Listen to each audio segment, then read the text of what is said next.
Trump campaigned to end it. As president, he promised to fix it. This scourge of drug addiction in America will stop. It will stop. But 1 year later, it hasn't stopped. People are still dying. 115 Americans die every day from an opioid overdose. More than car accidents, breast cancer, or guns. Literally everyone we know knows somebody who has died of an overdose. And 2.5 million Americans are currently struggling with opioid addiction.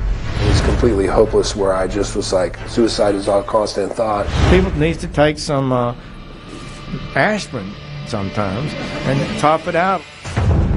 A solution some believe is this: cannabis. It's controversial to many. Is cannabis a gateway drug? But a gateway to recovery for others. Did it help you get off of the opiates? Absolutely. Cannabis has given me a reason to live. Join us as we investigate, search for answers, and meet potential pioneers and outspoken critics. Whether you struggle with opioids or know one of the millions who do, decide for yourself. I'm Dr. Sanjay Gupta, and this is Weed 4, Pot versus Pills.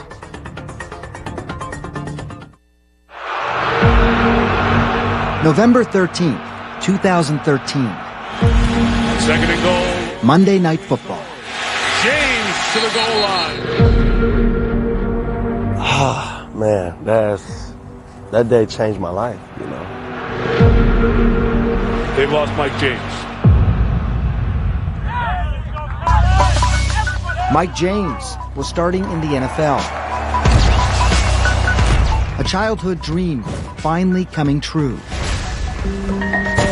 A dream born years ago in a small town in Central Florida by a young boy and his single mom. My mom was a huge football fan. I heard. Huge. She used to chase you down the Oh, sidelines. yeah, huge. And I got into football through her. I mean, she put me in it. She knew I needed something to do with all the energy I had. And something to keep him out of the trouble that Mike says landed his absent father in and out of prison. That trouble was drugs. Drugs taught my family, you know, so I wanted to just play football, go to school, stay in my books, not get in any trouble. By senior year, he was one of the nation's top high school running backs. Offered a full scholarship to the University of Miami, a known launching pad to the NFL. My mom, she was crazy excited. I mean, it was everything that I ever hoped for. It was everything I wanted, you know. And then, overnight, Mike lost his biggest fan. His mom died in a car accident during the holidays of his sophomore year. Mike's wife, Aubrey, first met him not long after that accident. For him to be all right and mentally deal with this, he was going to lean on football. The funeral was New Year's Eve 2010. Here's the pass, left side, Michael James. The same day as one of Mike's biggest collegiate games, the Sun Bowl. An excruciating decision. I was going to do the thing that made both of us happy. Play ball, you know. She would have wanted you to be at that game. Yeah, my mom, I know my mom, you know. Driven by grief, Mike became relentless, pursuing that boyhood dream of playing professional football. He was drafted in 2013 by the Tampa Bay Buccaneers. Second and goal. And that takes us back to Monday Night Football. Mike James on the carry. 2 yards from the goal line, Mike went in for a touchdown. He comes right down on that left ankle. The pain I was feeling was excruciating. He was in some pain. Aubrey raced down to be with her husband. He just was very calm and he was like, yeah, I broke my ankle. And immediately I just burst into tears. Mike needed surgery. Wires, screws, and a rod were put in to repair the break. He was in so much pain, he told me that he wanted to just cut his leg off. And like so many post-surgical patients, Mike was given a cocktail of opiates to take home. Did you worry about these opiate pills yourself, given what you'd seen with your own dad? No. Why? Because I was getting them from a doctor, you know? So I was like, I'm not getting this off the street. It must be cool for me to take it, you know? Doctor gives it to you, it must be okay. Yeah. Aubrey was worried, though, and tried to control how many he took. But Mike couldn't seem to get enough, at one point taking nearly 24 painkillers a day. I'm like, you can't be taking all these pills, you know, you have to slow down. I didn't want to stop. I didn't feel the need to, and I didn't see the harm in it. And that's something we've heard over and over as we've reported on opioids. I don't want to stop. I can't stop. Truth is, in the beginning, the opioids work well, really well, for certain kinds of pain. But as you're on them longer and longer, they become less and less effective. The result? You take more and more. And that's when they become dangerous. Opioids, unlike just about any other drug, can turn off your body's natural instinct to breathe. Take too many, fall asleep, and never wake up. And studies show opioid dependence happens fast. Within weeks, Mike James had joined the millions of Americans dependent on opioids, putting himself at risk of dying every day and making him feel awful along the way. Nauseated, constipated, still in pain. I became immune to the painkillers. Like, I still have pain, and now I'm sedated with pain. Our son was very young at that point. I'm trying to take care of Mike, take care of the small baby. I mean, I couldn't be around my kids sedated like that, and I didn't want to be around anybody. It was a scenario that started to look frighteningly familiar. The notion that I would do what my father did to me, to my boys. I knew I had to make a change, you know? And that change came from the most unlikely place. I thought, weed? Nah, that's street drug. Not even want to hear of what it had to offer. He's always been very anti-marijuana. I thought this is going to be a stretch. But with their lives falling apart, Aubrey made one final plea, asking Mike to try pot instead of pills. Mike finally tried it in February 2014. My pain subsided. I never had something where I could be coherent and still have pain relief. Mike was once again himself, clear of mind and nearly pain-free. But there was a problem. Cannabis is banned in the NFL. Using it can get you fined, suspended, even fired. A risk Mike wasn't willing to take. If we get that stance right. A risk former NFL lineman Kyle Turley understands. Ticky-tacky, ticky-tacky. He was offered cannabis early in his career. This guy saw me and said, Kyle, you need to try this, okay? And I said, no way, I'm not going to risk my career and get positive on a drug test. I want to be in the Hall of Fame. When I'm done with this game, maybe I will. I'll try it.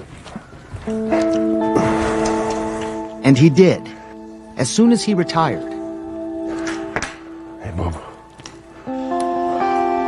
Now, every morning, Kyle begins his day with a cup of coffee and a few hits of something he calls a necessary medicine, marijuana. It's replaced all those pills he used to take. Since '96, when I blew my knee out, you know, it was a painkiller, a muscle relaxer, a sleep aid, an anti-inflammatory. Those four are staples in an athlete's regimen of medicine. It's the opiate, it's the painkiller that I think people are really coming to terms with. Yeah, because it's very easy for those to go from 1 to 2 to 3. To more than a dozen a day. It became a near deadly addiction. I was completely hopeless. These side effects are very real. Suicide is all constant thought. I'm raging on my family, all these things. And raging on the football field. And now Turley throws the helmet. Everybody talks about marijuana as this gateway drug, and reality is this was my gateway to drugs. Football was. Yeah. In many ways, football players are the perfect population to see just how bad this opioid crisis really is. One study shows that former players abuse opioids 4 times more than the general population. It's a tough, brutal game after all.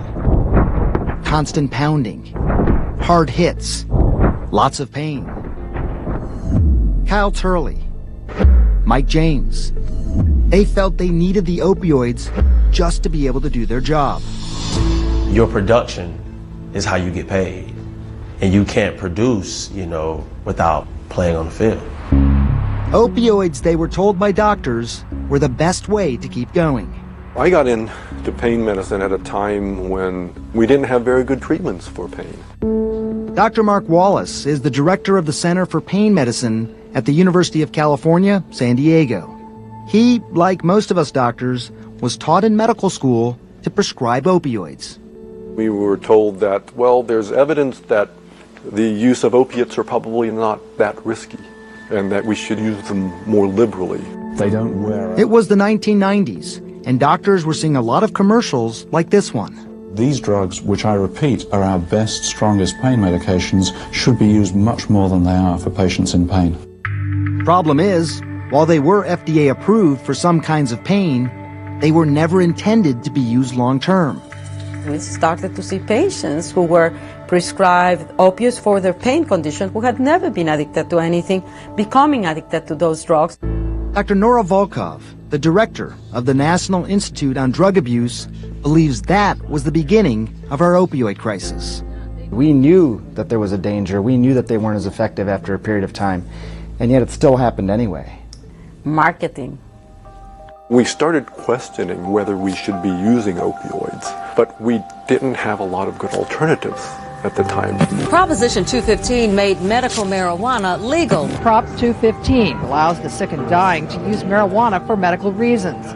When it was legalized, I didn't jump on the bandwagon and say, oh, I'm going to start using it. I was asking myself, are we going to make the same mistake? Because there's not a lot of evidence with cannabis either at the time. But there was history. Before marijuana was banned in the 1970s, it was used for more than a century as a treatment for many disorders, including leprosy, epilepsy, and pain. And so you have to consider that.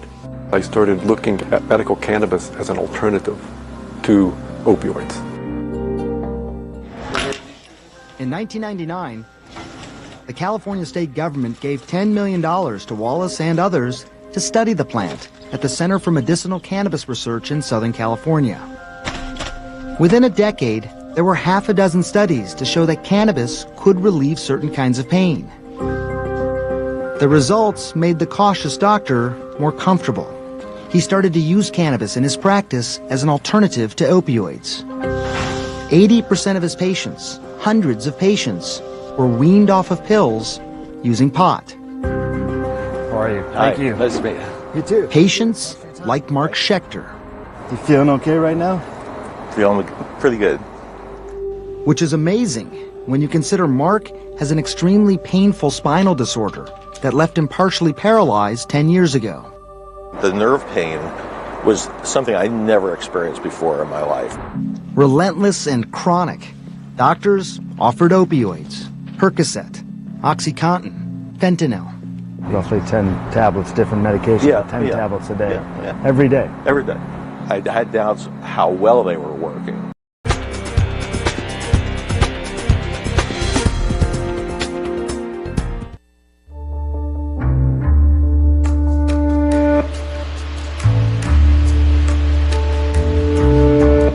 It's growing season at one of Las Vegas's largest medical marijuana dispensaries, Shango. Is this what the grow fields of today look like? They are. Indoor, these are a lot larger. 50 different kinds of cannabis are grown and cultivated here. Thank you very much. Kyle Turley is a loyal customer. Here's Shango. I drive all the way back from Southern California. That's nearly 500 miles round trip to restock his supply of cannabis every month. There's a lot to say for cleanliness, purity of product, consistency, all these things that in the marijuana program in California still even, it's hit and miss. At the end of the day, this is my medicine. And while it may be his medicine, this plant is still not regulated like a traditional medicine, despite the fact it's now legal to use marijuana medicinally in more than half the United States. There is still no standard prescribed dose. After getting a recommendation, not a prescription, from a doctor, a patient is pretty much on their own. Whoa. Yeah, a little different. Yeah. It's a lot of trial and error. How many strains did you try? Everything California's had to offer. Is that right? Yeah. And the one that helped him as a substitute for painkillers, a strain high in non-psychoactive cannabidiol, CBD. Remember, cannabis is made up of 400 plus ingredients. The two scientists know the most about are THC, which is the psychedelic component of cannabis, which makes you feel high. And then there is CBD, cannabidiol, the non-psychoactive chemical. We've told you about this one for years, especially how it stops chronic epileptic seizures in young children. There is also research showing that CBD is particularly helpful when it comes to pain. In fact, CBD can do something opioids cannot. With opiates, you're talking about killing the pain, masking the pain, you're done. Dr. Julie Holland edited the Pot Book, a complete guide to cannabis. With medical cannabis, you're actually not just talking about decreasing pain, but you're decreasing inflammation. That's because opioids do a good job of interfering with pain signals going to the brain. But cannabis works on two receptors, one that blocks that pain and one that decreases inflammation. It's ironic that cannabis can do more than opioids, yet prescription opioids are legal and cannabis is not. Historically, that was not the case. For centuries, both cannabis and poppy, two plants, the natural forms of marijuana and opioids, were commonly prescribed by doctors and dispensed at pharmacies. But that all changed in the 1930s. Opioids would go on to become a best-selling drug, and cannabis became increasingly fringe. In part because one kind of cannabis, called hemp, was a threat to big business. Hemp is a cheap fiber, good for making paper and canvas. It's more absorbent than cotton and could be used as a potential fuel. So there were a lot of vested interests that sort of put cannabis down, took it away from the doctors, made it illegal. And despite many efforts we've reported on for the past 5 years, marijuana is still an illegal Schedule I controlled substance, same as heroin and meth. The opportunities that are available. Something Kyle remembers every time he crosses state lines with his month's supply of cannabis. The medicine he says he can't live without. They could pull me out of my car and file federal charges against me for trafficking marijuana across state lines. You know Kyle Turley? Yeah, yeah. All of those guys, man. I have the courage to be here sitting in front of you because of all those guys that paved the way. And the courage to finally give up the opioids. That came in the summer of 2017. Injured at practice, the opioids didn't help, so he decided he'd stop using them for good. I was excited. You know, I felt like I was beginning a new life, you know. A new life. Pot over pills. I was looking for something maybe to help me with inflammation, muscle spasm. He got advice from friends and doctors, and Mike got more comfortable with cannabis and what strains to use. I like that dosey dough. He got his medical marijuana card, and like Kyle Turley, went to the dispensary and found strains that worked for him. Leg and foot. This would be good for my ankle right here. But also like Kyle, it was a risky decision. Remember what we told you earlier.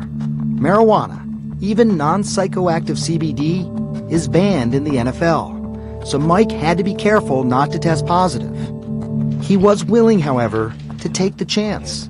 But then, Mike's luck ran out a couple of months later. Marijuana positive test. The NFL put Mike in their substance abuse program. But what if he continued to test positive? They could ban me from the league forever because of marijuana. And it could happen any day. An uncertainty Mike was not willing to live with as the 2018 football season approached.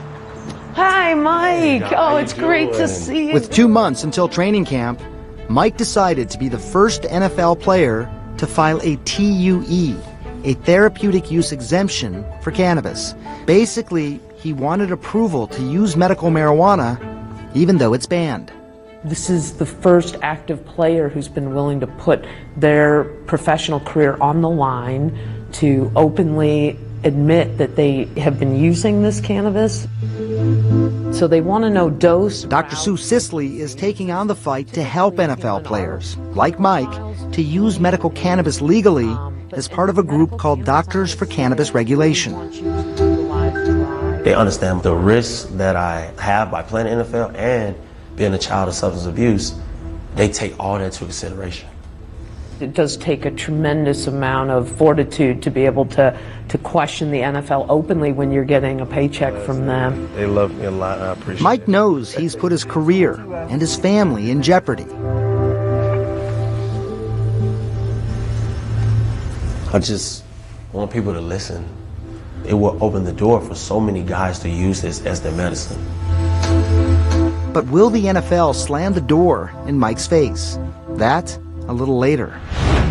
Cannabidiol is able to reverse. But first, researchers using cannabis to open the door as a new way to break the chain of addiction.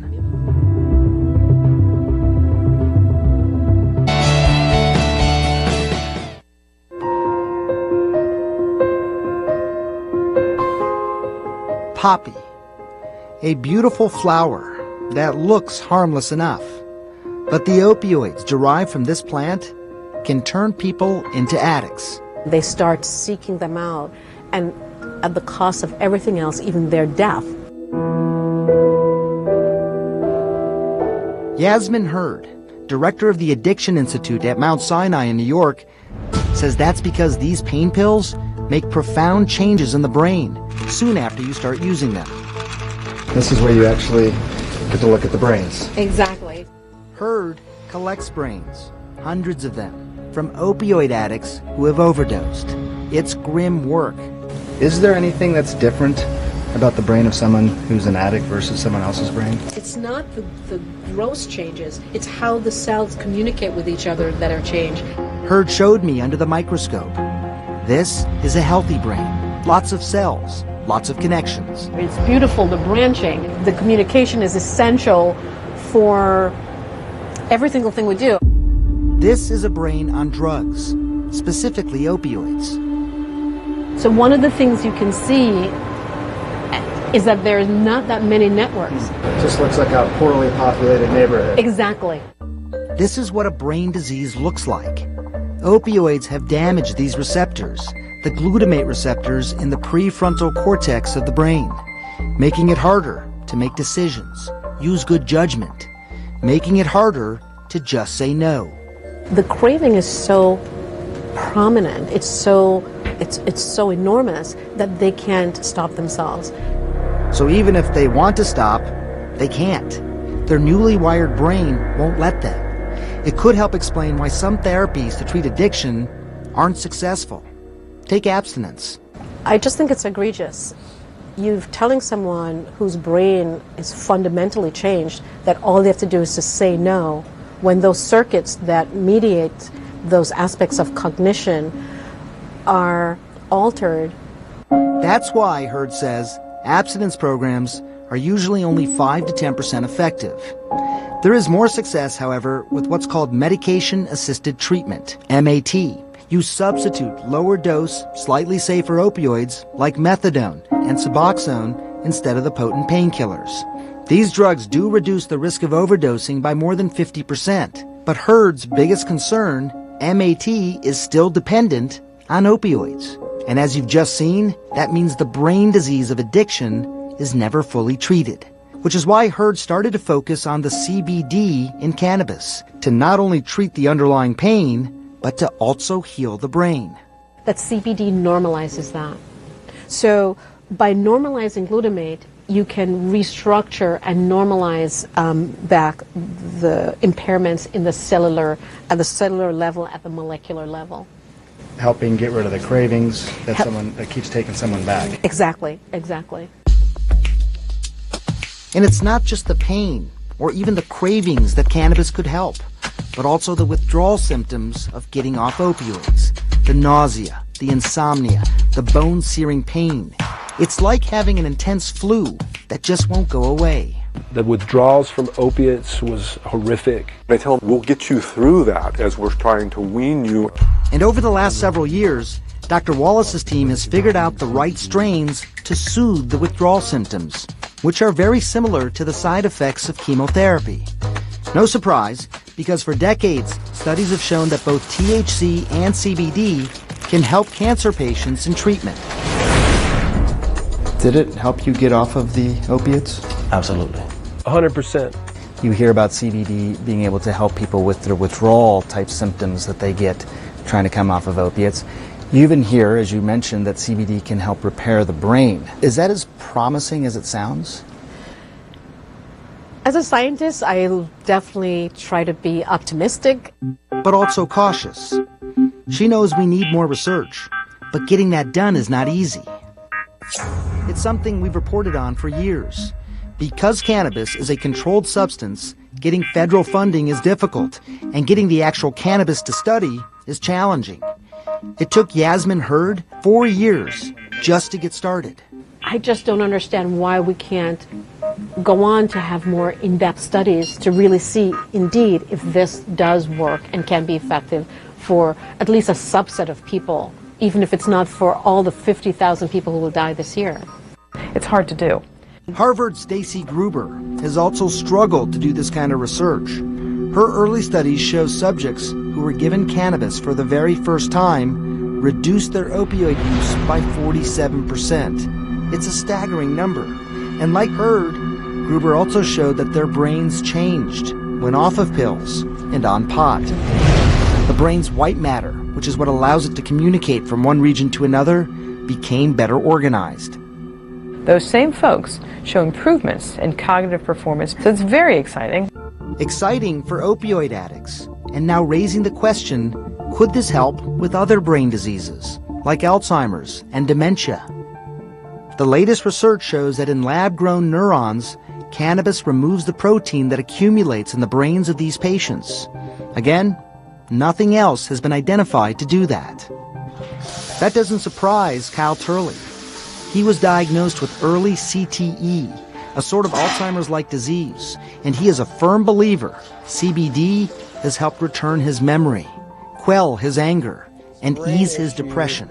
We have a potential resolve to allow individuals to live better lives. But to know for sure means more research, which, as I've told you, is hard enough. And it might get even harder. If I were sick, I wouldn't suggest you take marijuana. That when we come back.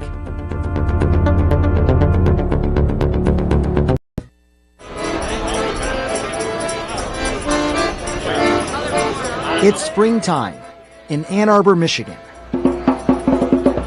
For 47 years, this rally has been held every first Saturday in April at high noon to fight for the reform of marijuana laws. It's time to put players on the field with a less harmful medicine.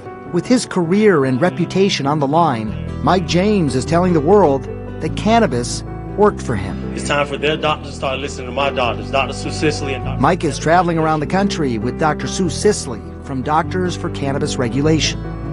It's been a month now since he petitioned the NFL for a therapeutic use exemption for cannabis. This is my medicine, you know what I mean? It is not like it's not a game or anything. Mike's case is such a perfect example of why cannabis needs to be made available, because he's really not a candidate for opioids. This crowd seems receptive to that message, but that's not the case 500 miles away in the nation's capital. The use of marijuana is detrimental. Marijuana is not a healthy substance. If I were sick, I wouldn't suggest you take marijuana to cure yourself. Attorney General Jeff Sessions, who declined to be interviewed for this documentary, has made it crystal clear he sees no good to come out of marijuana, including cannabis's role in the opioid crisis. I'm astonished to hear people suggest we can solve our heroin crisis. Have you heard this? By having more marijuana. Well, how stupid is that? These pills become so addictive. The DEA said that a huge percentage of the heroin addiction starts with prescriptions. We think a lot of this is starting with marijuana and other drugs. Marijuana as a gateway drug to more dangerous, more lethal narcotics. It's a notion that has steered policy and public opinion for decades. Leading medical researchers are coming to the conclusion that marijuana, pot, grass, whatever you want to call it, is probably the most dangerous drug in the United States. But what if that long-held notion isn't true? There is really no evidence that cannabis is the gateway to hard drugs. 10 years of clinical experience, I have never seen it. Gateway, sure. Gateway to recovery. Gateway to feeling better. Gateway to getting my life back. Cannabis can actually, as opposed to being a gateway, it can be a terminus. It can stop drug use. These are the researchers who write the books, advance the science, grow our knowledge, and they are seeing an increasing body of research suggesting marijuana can actually stop addiction and help offset the opioid epidemic. A Rand Corporation study, funded by the National Institute on Drug Abuse, showed something few initially expected. Between 1999 and 2010, states with legal functioning medical marijuana dispensaries have seen lower opioid prescription rates and fewer deaths from opioid overdoses. Fewer, not greater. We're going to be looking at 64,000 deaths in 16. We got to stop the deaths. Both former Governor Chris Christie and former Congressman Patrick Kennedy served on President Trump's Commission on Combating Addiction and the Opioid Crisis. So I had assembled a whole litany of recommendations for better mental health and addiction for this country. Kennedy has been very public about his own addiction and recovery. I was on Suboxone for a number of years. It definitely stabilized me. When someone is out there in the throes of opioid addiction, it is 100% sure that if you give them opioid replacement therapy, you get them stabilized. For Kennedy and the rest of the Opioid Commission, the best way to save lives is expanded access to MAT, medication-assisted treatments, not marijuana. The commission was reacting to a number of questions about whether you could substitute marijuana for opioids, and obviously people would be stoned, but they wouldn't be dead. 0 fatalities. It's a point that has come up over and over again. No one has ever reportedly died from a marijuana overdose. Would you say that cannabis is safer than opioids? Is that a fair statement to make? In terms of overdoses, absolutely. If physical pain could be treated in this way, in a way that's less risky, in the midst of this opioid epidemic, isn't that worth considering? No, it seems eminently sensible to, if you're looking at the lesser of two evils, but by that logic, you know, we'd be accepting a lot of stuff in this country. And in my view, if we really want to get medicines to people, then we go about it in the way that we've always gone about it, Sanjay. And that's called NIH research, clinical trials, FDA approval. And the reason we have that, as you know, Sanjay, is because of safety, efficacy, and risk. It's a fair point. But the President's Commission did not recommend any research into medical marijuana nor any of its compounds, including non-psychoactive CBD. A mistake, a missed opportunity, according to researchers like Yasmin Hurd. It should just be treated like everything else. Let it have its due process, and let's see what evidence is there for it treating or not treating a particular symptom or disorder. Whether it's cannabidiol in Hurd's lab or cannabis prescribed by Dr. Wallace, it's marijuana as medicine, an idea shot down time and time again by the country's top law enforcement official. I'm afraid that the public is not properly educated on some of the issues related to marijuana. What would you say to the Attorney General? I would say he's wrong. And I think that he needs to be educated. If he came and spent a week with me in my clinic, I think I could probably convince him otherwise. Education and understanding. the same goals Mike James has by going public with his story. Early word from the NFL is that they only give therapeutic use exemptions for drugs that are FDA approved. Cannabis, of course, is not. But the league is still considering it, as is the NFL Players Union, which has already been looking at cannabis as part of their initiative to study pain and the best therapies for it. Executive Director D. Maurice Smith. Our job is to find the best medical science to support your therapeutic use exemption. What I would say to him and every NFL player, our job is to figure out how do we build the best medical support for the best treatment for you. And while Mike waits, we are now closer than ever to the first FDA-approved cannabis-based drug. So how did it happen? That, when we come back.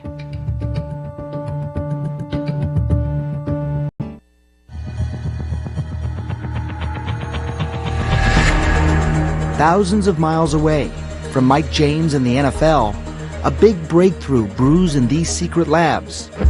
This is probably the most TLC for a weed I've ever heard of. One would hope so, absolutely. When we visited here 5 years ago, it was a dream that's now about to become reality. GW Pharmaceuticals CEO Justin Gover. We're now just a matter of a couple of months away from potential approval and launch of the first ever plant-derived cannabis-based medicine in the United States. The first of its kind, a prescription medicine made from cannabidiol, CBD. It's called Epidiolex, a liquid solution that potentially can help thousands of kids who suffer from epileptic seizures. Young children like Vivian Wilson and Charlotte Figge, who you met in our previous weed documentaries. We'll just have to do it the old-fashioned way. There! When it came to finding the right treatment for their kids, these families were often left to trial and error. So we just add more oil then, or we add more weed? In some cases, even extracting the badly needed medicine in their own kitchens. We can assure patients that they receive the same product day in and day out. 5 years ago, when we started reporting on this, things were desperate. Parents left with the choice of cannabis or death. Researchers weren't behind them. Society had turned its back. And now we are on the eve of a new drug being approved. Could the same happen with opioids? Could pot become a reasonable and accepted alternative to pills? We have seen in early studies the potential for cannabinoids within the drug addiction field and within the opioid sparing and pain fields as well. So, like with many other areas, we're at the cusp of a new era of potential uses for cannabinoids. FDA Commissioner Scott Gottlieb. If you can demonstrate that a product based on marijuana, a derivative of marijuana, can be used as a safe and effective alternative for some condition, we want to look at that. But cannabis-based pharmaceuticals for pain and addiction are still far off on the horizon. In the meantime, all over the country, people have taken action, unwilling or unable to wait any longer. Like in Maine, known for its rugged coastline, fishing villages, and iconic lighthouses. And now, known for overdose deaths, which have doubled here over the past 3 years. Jamie Higgins lost her brother to opioids. Battling the opiate crisis is going to come down to us doing things that a lot of people are going to feel uncomfortable about. It's going to be, I think, those shocking changes that really bring change to the epidemic. Shocking changes and bold steps. And the cannabis, I think you're using it really well. When will the medical community catch up with what their patient populations are doing? With 2 outpatient clinics in the state, Dustin Sulak has treated hundreds of people who have used cannabis to wean off of opioids. We see the drug list just whittling down and down. There's no pill, there's no spray, there's no drop, no puff can completely solve this problem. But cannabis, when it's used in the right way, can take a big bite out of it. So far, it's worked for Angie Slinker. I know I'm never going to be pain-free, ever, but cannabis has given me a reason to live. And cannabis has also worked for Doug Campbell. They are both patients of Dr. Sulak, and they believe without medical marijuana, their addiction would have killed them. Doug tried everything to quit opioids. Dozens of rehabs, including the gold standard methadone and Suboxone treatments, but nothing worked. And then you try the cannabis. It filled the void. I don't want to overstate or understate this, but decades of opioid use, 32 times in and out of rehab. You try the cannabis and it works instantly? Is that real? That's real. I have no craving. I have no desire. I do not have any thought about it at all, period. But to so many, these stories, the thousands of stories around the country, are simply not enough. I have not seen a single study that has shown that by giving a patient suffering from an opioid use disorder cannabis, they are able to stop taking opioids. We cannot be guided by wishful thinking. We need objective data. People are dying. You cannot help dead people. There's no waiting. This is Transformation Pain Cream, and it has 400 milligrams of active cannabinoids. It's got THC, which is excellent for pain relief. Roxanne Gullickson recently opened one of the only pot-based substance abuse treatment programs in the country. We're good families, but literally everyone we know knows somebody who has died of an overdose. How ahead of the curve, if you will, is Maine and is what you're doing in all this? We're pioneers. We get a lot of pushback, but having actually experienced it, to not share it would be immoral. It's a message being heard in the state capitol, even by the most conservative politicians. Republican State Senator Eric Brakey is proposing radical legislation. He wants to add opioid addiction to the list of qualifying conditions for the state's medical marijuana program, making it easier for opioid addicts to access cannabis. It's an age-old debate, is this idea, are you trading one drug for another? Even if we are doing a trade from a narcotic that people can overdose on to a plant that is non-narcotic and no one has ever overdosed on in the history of the world, you know, if that's the trade that we're making, then that sounds like not so bad a trade. And Senator Brakey isn't the only one willing to make that deal. Medical marijuana. Medical marijuana. A big announcement by Governor Murphy about medical marijuana. One that I think should be considered, and that is recovery from opioid addiction. Other states like New Jersey, Connecticut, and New Mexico are now considering similar legislation. All people are asking for is the freedom to make their own choices with this, to try something for themselves as they are attempting to break the grip of addiction. It's the same freedom Mike James is asking the NFL for as he fights for a therapeutic use exemption for medical marijuana. If approved, it would be the first of its kind in any professional sports league. It would also mean Mike James would no longer have to choose between the sport he loves and his health. If you look at your biography 30 years from now, it's probably going to say professional football player in the first line. But medicinal marijuana advocate, I mean, is that what you want to be known for? Yes, I'm fine with that, and I'm not ashamed of it, not embarrassed about it. It is something that I will continue to use because I have a life to live. Mike James, just one of so many people who claimed their lives were saved because they traded these pills for pot. Okay, now hold on. But now the struggle continues for researchers to catch up, to gather data, and the scientific evidence to once again prove the power of this plant.